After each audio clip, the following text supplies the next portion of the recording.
नमस्कार, मैं GRS news के लिए गिरीश से कर रहा हूँ। आज के इस ब्लॉग में मैं बात करूँगा एक ऐसी वायरल समाचार की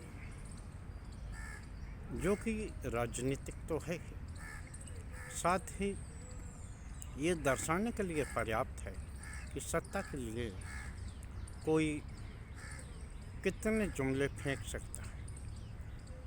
जुमलों से आप ये न सोचें कि कहीं हम आपको 15 लाख खातों में देने या 2 करोड़ नौकरियां हर वर्ष देने के संबंध में चर्चा करके आपका समय बर्बाद करें। ये बात बिल्कुल नहीं। बल्कि बात हाल के ही चुनाव में, हरियाणा में जो आम चुनाव हुए थे विधानसभा के, उसमें भारतीय जनता पार्टी के एक वादे को लेकर हम यहाँ पे चर्चा करने वाले हैं, जिसको लेकर कि कई तरह की बातें सोशल मीडिया और विभिन्न प्लेटफार्म पर उठ रही हैं। यहाँ तक कि वहाँ के मुख्यमंत्री नायब सिंह सैनी ने उन नेताजी को एक जात विशेष से जोड़कर एक ऐसी परेशानी मोल ले ली है कि अगर कानूनन उन पर कार्रवाई हो तो निश्चित तौर पर नायब सैनी मुश्किल में पड़ सकते हैं। जी हाँ, हरियाणा के आम चुनाव में आप जानते हैं कि किसान, जवान और पहलवान ये मुख्य मुद्दा बने थे। किसानों को साधने के लिए भारतीय जनता पार्टी ने ये वादा किया था कि चुनाव होते ही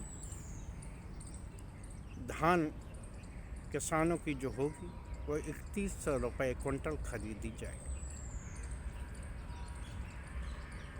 और दैवयोग से भारतीय जनता पार्टी तीसरी बार सत्ता में भी आ गई। लेकिन धान का क्या हाल है, विभिन्न मंडियों में जाकर आप देख सकते हैं।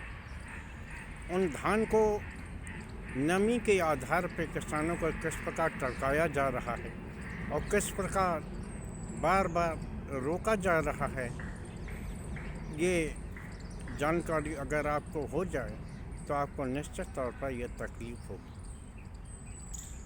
मशीनों से धान की नमी को देखा जाता है, लेकिन चौटाला मंडी में जब 3 अलग अलग जो खरीद एजेंसियां होती हैं, उनकी मशीनों से जब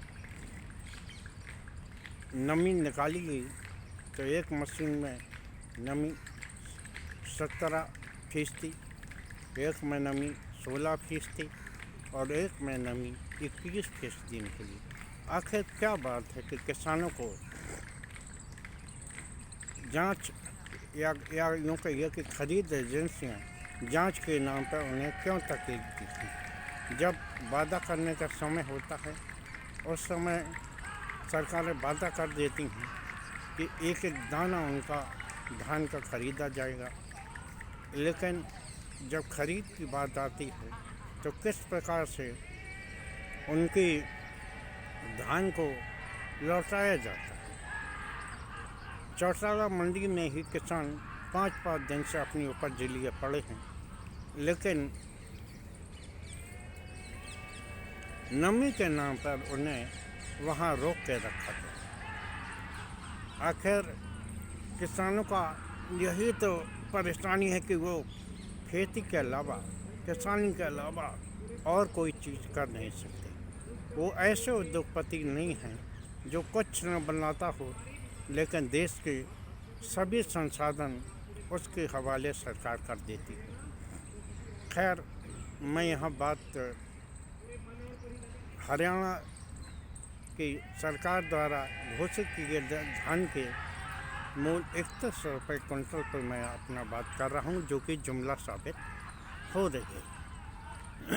आखिर सरकार जिसने की घोषणा की थी, आखिर वो 3100 रुपये क्विंटल धान किसानों का क्यों नहीं खरीदे। मंडियों पर धान 2100 रुपये, 2000 रुपये ही खरीदा जा रहा हो, वो भी 5-5 दिन रुकने के बाद। आखिर 2300 रुपये जो सरकार ने ही घोषित किया है, जिसका कि दावा पूरी भारतीय जनता पार्टी और केंद्र सरकार तक करती नहीं आती है। यहाँ के कृषि मंत्री शिवराज सिंह भी कहते हैं कि वो किसानों की उपज को समर्थन मूल्य पर खरीदेंगे, लेकिन समर्थन मूल्य भी उनको मिलना मैसर नहीं हो रहा।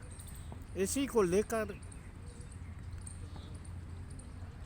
हरियाणा कांग्रेस के नेता हैं रणदीप सुरजेवाला, उन्होंने मुख्यमंत्री को याद दिलाया कि आखिर चुनाव के दौरान जो आपने वादे किए थे उस दरों पर किसानों की उपज क्यों नहीं खरीदी जा रही। तो एक सार्वजनिक सभा में मुख्यमंत्री ने उनके लिए सरकारी डूम शब्द का प्रयोग किया। डूम आप सभी लोग जानते हैं, वैसे संवैधानिक मामले में इस प्रकार से अगर बात कहना निश्चित तौर पर ये संविधान का उल्लंघन है और ये कानूनन गलत है। लेकिन भारतीय जनता पार्टी के नेता किसी को भी पाकिस्तान जाने की सलाह दे दें, उन्हें देश से निकालने की बात कर दें, उनके लिए सब अच्छी बात है। लेकिन जिस प्रकार से उन्हें परेशानी हो रही, किसान परेशान है, उसकी तो आलोचना की ही जानी चाहिए। आखिर रणदीप सुरजेवाला ने विपक्ष के नेता के हैसियत से, यानी कि विपक्षी दल के नेता के हैसियत से अगर भारतीय जनता पार्टी की सरकार को ये याद दिलाया कि आपने किस प्रकार के वादे किए थे और अब आप उन वादों को पीछा करने से छूट कैसे रहे हैं, या किस प्रकार से आप उन वादों को पूरा नहीं कर पा रहे हैं, तो क्या इस तरह के शब्दों का प्रयोग करके एक जात विशेष को हंसी का पात्र बनाने की आखिर छूट आपको किसने दी है। इसको लेकर जो जितने भी दलित नेता हैं, चाहे चंद्रशेखर आज़ाद हों और भी सामाजिक कार्यकर्ता हैं जो दलित चेतना के सूत्रधार माने जाते, उन सभी लोगों ने आलोचना की है और मुख्यमंत्री के खिलाफ एक FIR दर्ज करने की मांग की है। मैं ये नहीं कहता हूँ कि मुख्यमंत्री ने जानबूझकर ऐसा कहा होगा, लेकिन जिस प्रकार उन्होंने बार बार और हंसते हुए, ठिठोली करते हुए मंच पर सार्वजनिक रूप से ये बात कही है, निश्चित तौर पर उनके खिलाफ कोई न कोई कार्रवाई होना ही चाहिए। इसको लेकर भी कांग्रेस नेता और भाजपा नेताओं में जुबानी जंग चली। राष्ट्रीय अध्यक्ष मल्लिकार्जुन खड़गे ने भाजपा को सलाह दी कि वो ऐसे वादे करें जिनको कि पूरा करना संभव हो। चुनाव के दौरान वो ऐसे वादे न करें जिनसे जनता को परेशानी हो। लेकिन कहते हैं कि भारतीय जनता पार्टी इसमें माहिर है, मामले को अटकाने और भटकाने में।